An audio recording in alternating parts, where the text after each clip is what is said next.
We're back again today with a really fun wintry project. So let's get going.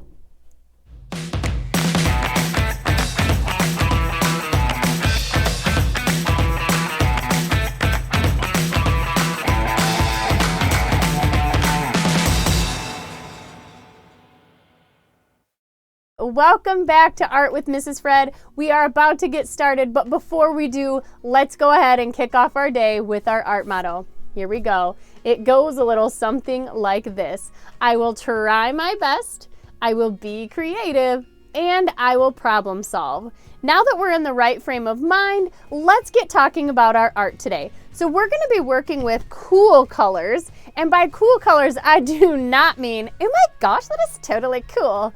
No, we mean colors that seem like they would be cool to the touch. Like if you touched them, they would feel nice and chilly and cold. So we're talking about blues and greens and purples. Now what we're working on today is a super cute portrait of an animal in a winter sweater, and we're going to be creating bears today. Now this art is inspired by an artist that I have been following, and her name is Indie Maverick. She is an artist from Mexico City, Mexico, and she does some really cool artwork. Now she uses a lot of lines and patterns to create her art, and so that's what we're focusing on today. The other part of our lesson deals with wax, water, resist. Or in the real world, it's called a watercolor resist technique. And that is where we color with some crayon first, and then what we do is we do a watercolor wash over the top. Now the effect is super beautiful and magical because what happens is the watercolor resists or moves away from the waxy surface that the crayons create on the paper. So I hope you will enjoy this project today. Let's get going, shall we? Here we go. Today in art, I can create a winter sweater wildlife portrait with a cool color watercolor resist background. I'm going to use a variety of lines, 3 different patterns, and a watercolor resist background with cool colors. Remember, our cool colors are the things that remind us of a chilly day, like blues, dark blues, light blues, and purples. Ooh, chilly. To create my watercolor wax resist, I'm going to start by taking crayons in cool colors and a little bit of white and just making marks all over my page. Now our cool colors are blues, purples, maybe a little bit of green, and so on.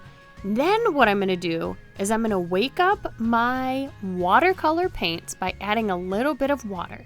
Now I'm only going to use cool colors. So blues, purples, greens, and that's going to make our nice blustery, wintry background.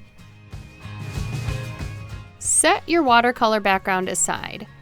We're going to start on drawing our animal. I'm drawing a bear.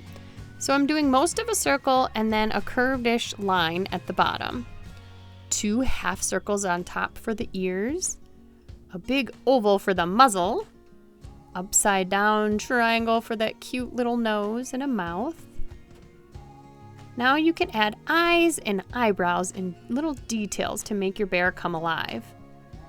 Let's add the collar, and that's just a soft rectangle by the neck, 2 curved lines to the bottom of the page, and you have some shoulders. I'm adding a little detail to the ears, and now what I'm going to do is add some pattern and texture by doing dashed lines all around my bear. I notice my eyebrows need to be thicker, so I clean that up. And now we have this super cute bear. You can draw whatever animal you like, but now what we need to do is add some patterns to our wildlife sweaters. You can create any patterns that you like, and a pattern is just something like a design or shape or lines that repeat over and over and over. Now that we have our bear done, let's cut this guy out and put it on the background of our watercolor page. Make sure your watercolor page is dry and add plenty of glue. Then stick that baby on and you've got an awesome masterpiece. I hope you had fun creating. Remember, keep on arting.